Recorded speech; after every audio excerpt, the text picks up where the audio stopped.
Masih di podcast Gen Mood, stasiunnya generasi muda, dan tentunya Hani masih ditemani sama dua narasumber. Kita tadi sudah bahas banyak sekali dan Hani ternyata cukup speechless dan amazing banget. Oh ternyata gini ya di dunia graphic design gitu. Tapi kita mau ngulik juga banyak banget. Pokoknya masih ada pertanyaan-pertanyaan yang pengen Hani ajuin buat dua laki-laki ganteng di samping Hani dan juga pastinya laki-laki nggak ada yang cantik kan. Oke. Ganteng kan semua gitu. Kalian nggak usah GR, laki-laki semuanya ganteng kok. Laki-laki semuanya ganteng kan ya. Dolar Sultan juga jangan lupa. Pokoknya kalau mau nonton siarannya nih, Dolar Sultan kan mau nonton siaran dari podcast Gen Mood bisa banget, karena setiap minggunya kita bakal ada narasumber yang beda-beda. Nanti tayangannya juga nanti akan kita tayangkan juga di live streaming di sultantv.co dan juga di websitenya, dan juga tentunya di Instagram sultantv.co. Nanti akan ada informasi nanti kayak tayangnya kapan dan lain sebagainya. Nah makanya Dolar Sultan harus follow banget Instagramnya sultantv.co, dan juga di YouTube harus subscribe dulu, karena subscribe itu gratis kalau kata para YouTubers, ya nggak? Tapi emang iya kan? Ya nggak sih, ya kan gitu. Iya. Nah ya udah, kita mau tanya-tanya lagi nih di segmen akhir. Tentunya kita juga bakal main games juga di akhir-akhir lah. Kalau memang nggak cukup waktunya karena pertanyaan terlalu banyak, kita nggak usah main games. Tapi kalau kalau masih banyak waktu, kita kita nanti main games. Adalah gamesnya dari Hani untuk kalian. Mungkin tentang seberapa kenal kalian di Serades gitu, apa ya, atau apalah gitu, pokoknya tentang itu aja lah. Pokoknya itulah ya, pokoknya udahlah, langsung aja. Mungkin sebel ngeliat Hani ngomong terus ya. Dolar Sultan juga, kita langsung ke mereka aja nih, ke Kang Wijak sama Kang Ridwan. Aduh, Ridwan susah banget, Romli lagi. Kang Ridwan, nah Kang Ridwan sama Kang Wijak. Nah tadi udah tentang udah dijelasin tentang tujuan juga kan. Terus kayak awal mulanya kenapa, terus ngeliat juga ternyata di komunitas ini tuh banyak, di komunitas Seradesnya sendiri banyak juga anggota-anggotanya. Nah dari sekian anggota tersebut, apakah memang mereka serius gitu untuk ikut jadi bagian dari komunitas Serades? Apakah selama ini mereka ada yang hengkang juga dan udah capek, apa udah malas ngedit gitu, malas ngedesain gitu, apa gimana nih? Apa mereka merasa keuntungan, gue beruntung, gue senang banget, gue ada nggak sih yang kayak gitu, apa gimana nih? Siapa yang mau jawab? Gue. Iya. Kalau dari anggotanya ya, kalau satu perkumpulan sih, saya yakin di semua perkumpulan juga sama sih, nggak bakal 100% semua yang aktif ya. Jadi di Serades juga sama gitu. Paling sekitar 30-40% yang memang benar-benar aktif di grup dan di meet up. Terakhir kita meet up juga udah sampai berapa, 40 lebih orang ya. Meet up terakhir? Lebih. Oh ada orang-orang baru juga soalnya. Juga. Jadi waktu meet up itu ada yang bawa temen, akhirnya mereka join kita juga. Sebelum pandemi ya? Sebelum pandemi. Okay. Lagi rame-ramenya. Kalau yang hengkang, hengkang. Enggak ya? Kayaknya enggak sampai deh hengkang, kalau karena rata-rata yang masuk Serades kan mereka kerja sebagai desainer gitu ya. Mereka punya penghasilan dari desain juga. Mungkin bukan hengkang sih, mereka pasif aja di grup gitu. Mungkin sibuk di kerjaannya gitu. Jadi pasif di komunitasnya doang. Kalau hengkang sih nggak ada yang saya mau keluar, enggak. Nggak ada yang nulis pernyataan gitu kan. Waduh. Nggak ada kan ya? Paling dia itu upgrade WhatsApp terus keluar dari grupnya, terus minta, kok ini saya nggak di grup lagu Oh, pengen dimasukin lagi gitu. Iya, banyak yang kayak gitu. Nggak ada lah yang hengkang gitu ya. Ini mungkin perspektifnya dari anggotanya ya. Iya, jadi kita harusnya ada anggotanya juga sebenarnya gitu tuh. Maksudnya yang ngomong gitu tuh, yang ngomong langsung di sini. Anggotanya harusnya kan gimana nih di Serades selama ini. Kalau saya sih ya enak-enak aja ya, gara-gara. Tapi kayaknya memang kalau Hani juga ngedengerin ceritanya, kayaknya ya ngapain untuk hengkang kalau itu ternyata menghasilkan. Banyak yang kalau aset banget. Iya kan sih, aset banget kan, aset Dolar Sultan. banget. Aset gitu tuh. Ya ngapain hengkang kalau ternyata di situ juga kita bisa menjanjikan misalnya. Benar banget. Walaupun memang katakanlah Kang Wijak misalnya tidak ada pekerjaan tetap, freelancer tapi tetap dapat duit ngalir. Ya nggak sih gitu kan, gitu tuh. Nah kalau ngomongin tentang karya, pasti kan ya kalian sudah pasti punya karya banyak gitu ya. Kalau hitung-hitung sudah berapa banyak karya yang dihasilkan selama menjadi desainer? Gimana? Kalau folder gue sih ratusan gimana? Yes, oh my god. Kalau ngomongin folder saya tuh agak nyesek sedikit sih. Kenapa? Karena desain selama 3 tahun saya ke format semua. Oh my god. Iya. tapi 3 tahun 3 tahun karyanya hasil karyanya ke format semua. Terus, itu lebih dari ribuan aset. gila Sakit banget, sakit banget sumpah. Tapi alhamdulillahnya tuh ada beberapa yang kita backup di drive, jadi masih ada yang ini. Kalau ngomongin berapa kali desain nggak udah pernah nggak bisa ngitung. nggak pernah ya Nggak kehitung kali ya. Soalnya kalau orang yang fokus di desain produk mungkin ya, Iya, produknya. produk aset desain mungkin mereka ngitungin produknya, soalnya dijual di internet juga, jadi dihitungin asetnya ada berapa gitu. Kalau kalian enggak gitu ya? Enggak. Yang Soalnya penting Satu kali jalan udah dipakai sama klien gitu udah. misalkan per hari kita dapat produksi 3 lah maksimal ya, 3 konten misalkan. konten, Kali oke. aja berapa tahun kita berkecimpung. Iya. kalau misalkan sehari 3 konten aja, bayangin aja dalam sehari berapa tahunnya? Iya, sih? banyak Yes. banyak Bisa banget. hitung. Bener-bener Banyak luar banget. biasa luar biasa lah ya. Capek nggak sih kalian ngedesain? Hobi sih, jadi enjoy ya. Enjoy. Temen juga sama. Enjoy banget sih kalau saya di desain. Jadi kalau orang-orang yang hobi fotografi jalan-jalan jauh kemana-kemana gitu, mereka nggak ngerasa capek, ya kita juga sama di depan Sama, komputer kayak kita berhari-hari nggak capek. Iya, kan ada orang tuh 3 jam dong di komputer langsung muntah-muntah. Ada yang apa namanya nggak kuat sama komputer. Kalau kita mah jabanin 2 jam. 2 hari juga, Siap. 3 hari juga. Luar biasa, Iya. luar biasa. Apa sukanya, dukanya menjadi seorang desainer gitu istilahnya kayak pasti kan ngedesain nggak selamanya moodnya baik. Iya sih. Kalau Kang Ridwan, Iya, Kang ada Bijak upload. pasti ngerasain ada aja moodnya gila gue males banget mau kerjain ini gitu. Ya nggak sih, pernah sih ngerasain kayak gitu. Apa sih nyebabin males itu? Kan? Nah, ya kan? harus banget ya tatapan Iya. berdua gitu. Kalau saya yang buatin males tuh ketika kita briefnya kurang, brief dari klien tuh kurang nih. Kenapa? Iya, kurang lengkap gitu kan. Kurang lengkap, Kurang jelas. kurang jelas segala macam. Jadi Aduh, bingung. jadi bingung, jadi malas ngerjainnya. Ada lagi yang misalkan brief bagus tapi budget kurang, Itu juga males. itu juga males. Iya. Jadi kayak aduh ngapain yang ngerjain Ngerjain, ini. Yang males lagi tuh yang nggak bayar sih. Tapi kalau misalkan itu teman deket sih nggak apa-apa. Iya, Serius, Wan? serius nggak apa-apa, serius. Gue Kalau patok. saya ya lu kan bisa sendiri. Ya bener. Nah, tapi yang serunya ya ketika klien udah nulis invoice sih. Ya. Seger banget itu. Seger banget sih. Ya. Surga. Ayo lagi lu, desainnya lagi dong, tambahin gitu kan. Gak apa-apa. Oke, kalau Kang Bijak sendiri apa sebabnya? Apa sih yang nggak bikin malesnya dan susahnya? Sama sih kayak gitu Sama ya. ya. Rata-rata desainer kayak gitu paling. Cuma kalau tambahan saya nggak tahu sih moody. Moody ya. Art Moody block. ya. Art block kan. nggak ada. Art block. Jadi ketika Block ngedesain, banget kita. aduh bingung nih harus apa. Jadi harus Iya. jeda dulu. Kita dulu. Jeda ada sejam gitu 2 ya? jam. Oh, ada kayak gitu Iya, juga. kita ya? kadang block stuck gitu tuh. Oh, Aduh. stuck banget gitu. Iya. Itu udah nggak bisa, itu harus Mendingan gue Iya. refreshing Tinggalin dulu dulu. atau apa makan Ah. dulu. Ya kalau gitu saya ya? sih cara ningkatinnya dopaminnya tuh kita nyetel lagu atau nonton film dulu ya. Gimana caranya dopamin nih ngalir nih biar senang, refresh. Bener. Nah, udah kayak gitu baru kita bisa ngedesain lagi. Oke.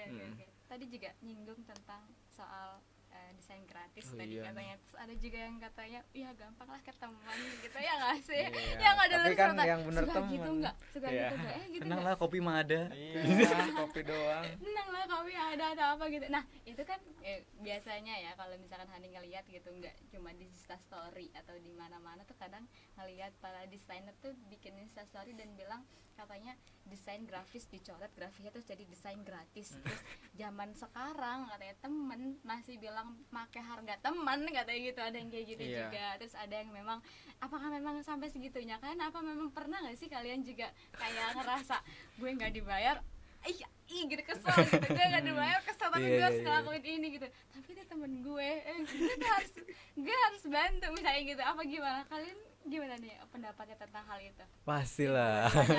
Aku pengen denger dari Kang Ridwan dan juga Kang Pastilah, pasti. Semua yang apa ya, orang yang menyediakan jasa pasti pernah lah ngerasain yang begitu kali ya. Kita yang jasa desain kayak gitu. Jadi temen yang emang udah deket banget, temen nongkrong segala macam, tolong dong desain gini-gini, padahal yang simple gini gitu. Cuma sama aja kita kerja juga gitu loh. Iya gitu sih. Maksudnya kita dicap sebagai desainer karena pengalaman kita gitu loh. Kita belajar bertahun-tahun tentang desain yang akhirnya ya nemuin style kita yang begini gitu loh. Ya itu kan butuh proses gitu. Sama kayak tukang bakso yang nyari ramuan spesial buat baksonya dia biar jadi enak. Terus dia jual kan, ya minimal 5.000 dapat gitu kan si tukang bakso. Ya kita juga sama jual jasa sama. Iya juga. Kan Yudun gimana nih? Dulu maaf kawan-kawan.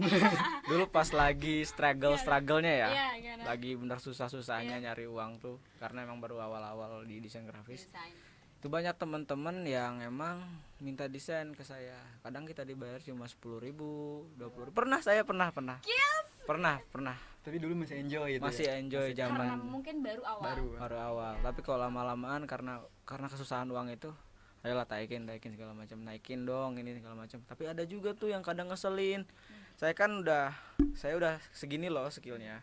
Tapi kok masih segitu bayarannya. Nah, kita stop di situ karena udah saya nggak mau lagi gitu kan, udah segini aja gitu tuh cukup ya, karena emang tiap bulan dia ngasih rutin, tapi karena bayarannya kasih tawar nggak mau, ya udah nggak dilanjut. Kita cari yang lain aja yang lebih menjanjikan kehidupan kita juga gitu tuh.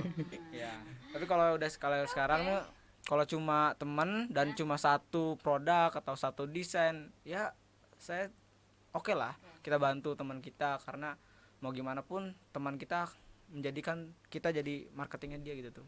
Dia jadi marketing kita gitu kan. Dia memasarin produk kita, ada feedbacknya. Ini loh desain di sini bagus, nggak apa-apa. Ya, tapi ya sehari aja atau sekali aja gitu tuh. Jangan keseringan. Iya, jangan keseringan. Tapi gue dulu juga sering kayak gitu kan. Gue nginisiatifinnya naikin harga. Yang tadinya misalkan sebut angka ya 100.000 misalnya, 100.000. saya naikin jadi 200 atau 300.000. Akhirnya orang-orang yang mau mesen, mahal amat. Akhirnya jadi nggak mesen ke kita lagi. Gitu. Tapi kita nggak boleh takut loh, maksudnya kalau naikin harga itu, karena kita meningkatkan skill kita juga, karena kita udah tahu loh harus diimbangin. Kalau kita tetap di situ maka kita nggak naik gitu, karena desainer nggak ada harga tetap dan harga pasnya, relatif. Tergantung dianya udah pengalaman berapa tahun. Berarti sekarang ke temen juga kalian berdua tetap menerapkan profesional. Kalau mereka butuh invoice, kita buatan invoice. Kalau butuh stempel, kita buatan stempel gitu. Jadi emang kita profesional lah mainnya. Pasti profesional. Ngomongin tentang profesional. Nah, kalau untuk di komunitas Serades sendiri nih, gimana sih sebenarnya kiat atau menjadi desainer profesional atau profesional graphic design itu seperti apa? Wicak dulu kayak. Wicak boleh, Kang Wicak. Ridwan dulu yang profesional. Kalian dua-duanya udah profesional sebenarnya kan, sama rendah banget gitu. Kita dua-duanya backgroundnya bukan anak DKV ya. Otodidak. DKV kita garis bawah dulu kan. Jadi kita benar-benar struggle, belajar sendiri, kita nyari sendiri dan nyari klien sendiri. Kita tuh, kalau saya sendiri, saya niat saya pengen jadi desain grafis. Saya buatkan niatnya, terus saya pelajarin semua softwarenya, stylenya dan lain-lain. Awalnya saya cuma bisa Corel, udah bisa saya upgrade jadi bisa Adobe cuma bisa 1, upgrade sampai 5 ya, bisa semuanya. Maka ketika udah bisa semuanya itu, kerjaan bakal naik lagi kan. Kita orang butuh, ini dia udah bisa semua, ambil aja gitu tuh. Kadang kalau cuma bisa itu doang nggak dipakai gitu. Jadi kita beneran ningkatin diri kita sendiri nih. Kalau kitanya nggak mau ningkatin, udah nyaman di satu software, kita udah nyaman di satu kerjaan, nggak bisa ngupgrade, maka kita juga di situ-situ aja, nggak bisa naik. Jadi kita juga harus upgrade. Oh iya juga nih, satu lagi nih. Kita harus bersikap profesional. Kita ke klien kita ngasih profesional hasilnya, jangan sampai cacat, jangan sampai jelek. Kalau misalkan ada revisi, kasih revisinya gitu kan. Ya bersikap profesional mungkin gitu tuh. Maka dari situlah kita akan menaikkan diri kita sendiri. Terus update portofolio yang penting, pasti itu tuh. Dimanapun, Instagram, LinkedIn, Dribbble dan lain-lain. Pokoknya desain grafis pasti tahu itu. Portofolio gue nih, iya. Itu sih. Cap ya. Kang Wicak sendiri gimana?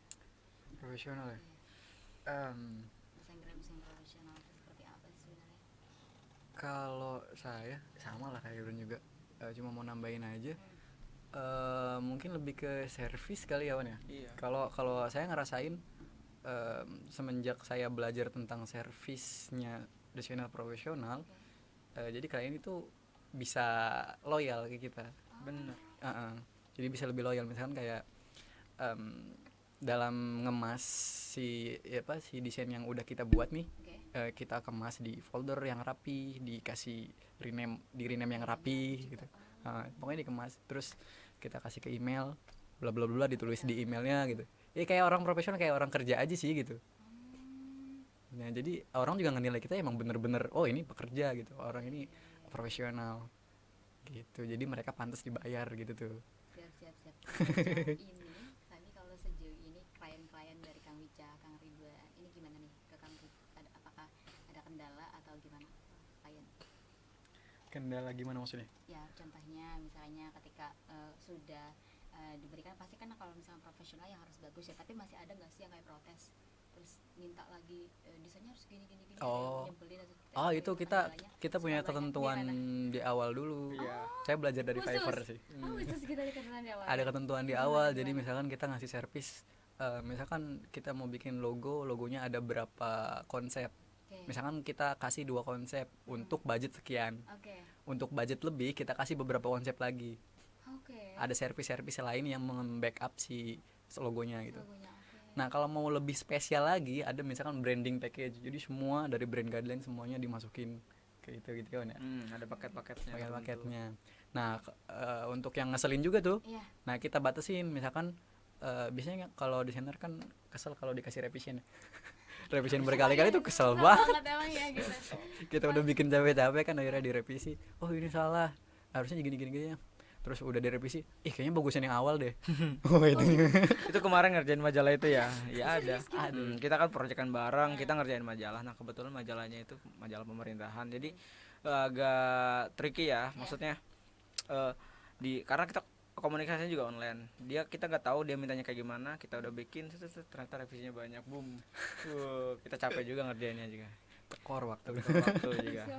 Tapi ya kelar juga karena kita membuat sesuai dengan keinginan dia gitu. Walaupun jauh dari style yang kita inginkan. Jauh. Tapi yang penting klien puas ya. Yang penting klien puas ya. Oh, gitu ya? Iya.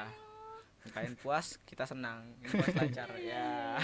Kadang gitu sih dilemanya. Tapi nggak sedikit kan, pasti banyak juga klien yang puas banget ke kalian. Gue suka mau ada. order lagi. Bukan order, sebenarnya apa ya? Sebenarnya apa kalau ke kalian? Order juga. Order lagi. Repeat order ya maksudnya. Repeat order gitu ya maksudnya. Order ulang kan. Suka masih ada terus gitu, banyak ya. Alhamdulillah pasti ya. Masih bahkan sejak tahun 2016 masih sampai sekarang dia repeat order ke saya. Siap. Yang penting kitanya enggak ngecewain ya. Bukan sih, enggak keluar dari branding sebagai desainer. Iya, kalau kitanya udah mencanangkan diri sebagai misalkan kita udah jadi fotografer, ya orang nggak bakal pesan desain kita juga. Oke. Berarti kalian enjoy sama ini jadi desain. Enjoy. Graphic designer. Enjoy banget. Enjoy banget ya. Ada keinginan buat pindah pekerjaan nggak? Bukan pindah sih, mengupgrade ya. Upgrade kayaknya. Maunya upgrade gitu. Upgrade, pengennya sih punya studio gitu kan. Mantap. Karyawan yang banyak. Mimpi berdua nih. Kita udah pernah bikin, cuma gagal aja. Belum gagal, belum ada modalnya itu. Nanti ada insyaallah lah ya ke depan gitu. Siapa tahu kan gak ada yang tahu gitu. Nah, kalau untuk ininya kira-kira nih apa sih yang ingin dicapai untuk tahun ini mungkin atau untuk ke depan? Kan sekarang kan sempat terkendala karena pandemi gitu kan. Sekarang juga ternyata sudah era baru atau new normal katakanlah ya. Orang-orang sudah bilang sekarang udah kenormalan baru, udah new normal walaupun memang harus menggunakan protokol kesehatan gitu. Nah, terkait itu apakah kalian punya pencapaian khusus nih untuk tahun 2020 ini? Duluan. Kalau pencapaian saya itu ya pengen meningkatkan kualitas diri, bukan semuanya. Ya. Misalkan kalau ngomongin peningkatan penghasilan, misalkan dulu hasilnya 8, sekarang tahun ini targetnya 80 gitu tuh. Gitu. Jadi harus dikalikan 10. Kalau pencapaian skillnya juga harus ditingkatkan lagi. Karena kita nggak mungkin bertahan terus-terusan jadi desain grafis. Pasti kedepannya kita akan menjadi lebih dari atas gitu kan. Mengupgrade skill kita, pengen punya karyawan gitu kan. Jadi kitanya yang melatih mereka gitu tuh. Pencapaian saya tuh tinggi banget sebenarnya. Pengennya mah tinggi gitu tuh. Pengen punya studio ya. Amin. Didoain loh. Ucapan adalah sebagian dari doa. Amin. Serius. Amin. Kang Wijak sendiri gimana? Sama, saya juga pengen punya studio. Tapi sebelum itu sebelumnya saya punya cita-cita pengen bikin aset dulu, aset desain, aset digital. Jadi saya pengen investasi di produk desain. Nggak cuma, kalau sekarang kan saya masih di jasa nih. Jasanya. Di jasa tuh kerasa banget capeknya. Serius. Jadi kalau misalkan nanti saya udah punya produk, ya tinggal upload di marketplace, mungkin nanti ada orang beli gitu. Jadi nggak mentok di jasa doang. Ada visual asset yang saya tadi ceritakan, font. Kayak font, PowerPoint, itu kan perusahaan pasti butuh yang kayak gitu. Nggak sembarangan mereka make aset desain di digital, itu harus ada lisensinya. Jadi lisensinya harus beli. Nah, orang-orang yang menyediakan itu ya orang-orang kayak kita, desainer gini gitu. Mereka bikin terus diupload, mereka download, bayar gitu. Oh gitu. Bisa gitu ya. Bisa. Keren tahu. Aku speechless ya kok ada kayak gitu. Dan itu penghasilannya beneran Jadi, luar biasa sih. Kita bisa menghasilkan 100 produk dalam 1 bulan. 1 tahun bisa 1000 produk, kita tinggal diam aja. Oh my god, enak banget. Bisa. Iya, bisa. Itu ada loh orang Serang. Orang Serang banyak yang kayak gitu. Banyak yang kayak gitu. Cuma kita penghasilannya masih udah ribuan dolar. Gils. Serius. Kita masih jasa ya, belum bisa kerja di situ. Kini ngomongin penghasilan, kita boleh sebut angka kan nih untuk kalian, penghasilan terbesar yang pernah kalian dapetin? Waduh, jangan. Gak bisa. Gak bisa nih. Dolar Sultan boleh tahu gak penghasilan terbesar atau yang paling kecil dan paling besar? Paling kecil aja sih. Paling kecil 10.000 tadi. 10.000 pernah. Iya. Nggak dibayar sama nasi kotak doang misalnya. Nah, itu pernah. Kopi doang pernah. Oke. Siap. Itu lumayan lah tapi ya. Lumayan untuk bisa mencukupi kehidupan sehari-hari pasti. Pokoknya di sana mah gede lah intinya. Insyaallah 2 digit mah dapat lah. Ya, amin. Di atas 10 ada lah. Ya insyaallah. Itu yang terbesar lah ya. Itu setiap 1 kali project gitu. Apa sebulan. Sebulan. Siap. Ada lagi mungkin nih, masih ada waktunya nggak sih Kang Ipung? Hani lihat dulu ya. Masih ada waktu nggak? Udah ya? Oke. Masih ada waktu. Ternyata kita nggak bisa main games kayaknya deh. Nggak apa-apa. Kita main game di luar ya? Iya. Kita main game di luar aja tuh, bener kan? Siap. Ngajakin kita main game di luar aja. Nah, tadi kita juga mungkin ada statement khusus atau statement yang ingin disampaikan untuk Dolar Sultan terkait professional graphic design, ataupun kalian bisa sampaikan ke Dolar Sultan atau mungkin harapan-harapan ke depan ini untuk segmen terakhir di segmen akhir. Silahkan ke kamera sebelah sini. Ada siapa dulu yang mau saya ya? Silakan statement akhir aja. Silakan Kang Wijak. Kalau dari saya terus aja berkarya, jangan pernah takut sama penilaian orang yang menilai karya kalian jelek. Karena menurut saya sih semua karya itu pasti ada pasarnya, walaupun kalian dengan style yang kalian punya. Karena manusia juga punya karakternya masing-masing. Dan setiap manusia itu punya pasarnya masing-masing gitu. Kalau menurut saya sih gitu. Ini pasti laku lah. Pasti lah ya, nggak usah takut gitu ya. Pasti ada aja pembeli. Oke, jadi Kang Ridwan Iya. silakan. Kalau saya untuk awal-awal menjadi desainer, yang penting niatnya besar. Terus jangan memandang earning dulu atau penghasilan dulu, karena pasti bakal berdarah-darah di awal. Jadi terus upgrade diri, upgrade skill, terus pamerin portofolio kalian, karena pamer itu menjadi ladang duit kalian. Iya, kan desainer harus pamer. Nah, terus tingkatin banyakin skill, banyakin desain, network penting. Ya itu, jangan pernah kita mikirin earning di awal dulu. Nanti bakal ikut stuck. Nanti kecewa. Siap. Pak awal pasti kecewa. Cukup ya? Cukup lah. Ada lagi yang disampaikan? Cukup. Satu ya. Untuk teman-teman yang mau gabung ke Serades, silakan DM aja di IG komunitas.serades. DM kita, nanti kita balas, atau enggak isi link yang ada di deskripsi kolom di bio di komunitas.serades Instagram. Terima kasih. Terima kasih Kang Wijak, ya, Kang Ridwan. Banyak sekali Dolar Sultan juga tadi sudah mendengarkan statement akhirnya luar biasa. Ada pesan-pesan yang disampaikan juga, harapan-harapan juga pastinya. Semoga tahun ini apa yang diharapkan, yang ingin dicapai, semoga bisa cepat tercapai, atau mungkin dimudahkan dalam segala urusan, dan juga dikuatkan bahu dan kakinya untuk melangkah gitu. Dan juga yang pastinya harus tetap pakai mouse. Ya, harus dikuatkan tetap, dengannya. yang pasti mungkin satu lagi yang harus tetap berkarya ya. Siap. Harus ya tetap berkarya. Oke, mungkin udah di segmen akhir juga, dan juga ini sudah waktunya sudah hampir habis, beberapa menit doang lagi. Dan terima kasih juga untuk kedua narasumber kita pada kali ini, sangat menginspirasi sekali, luar biasa juga. Terima kasih sudah mau diundang ke Sultan TV dan juga sharing-sharing sama teman-teman. Terima kasih juga Dr. Sultan yang sudah pantengin streamingnya. Jangan lupa juga untuk follow Instagram kita di sultantv.co, dan juga di YouTube, dan juga fanpage kita, dan juga di website kita di sultantv.co. Dan saya ucapkan terima kasih juga. Akhir kata buat teman-teman juga, saya Hanifah Aprila dan juga narasumber saya Ridwan dan juga Wijak dan Ridwan. Terima kasih banyak keduanya. Kami pamit undur diri. Terima kasih.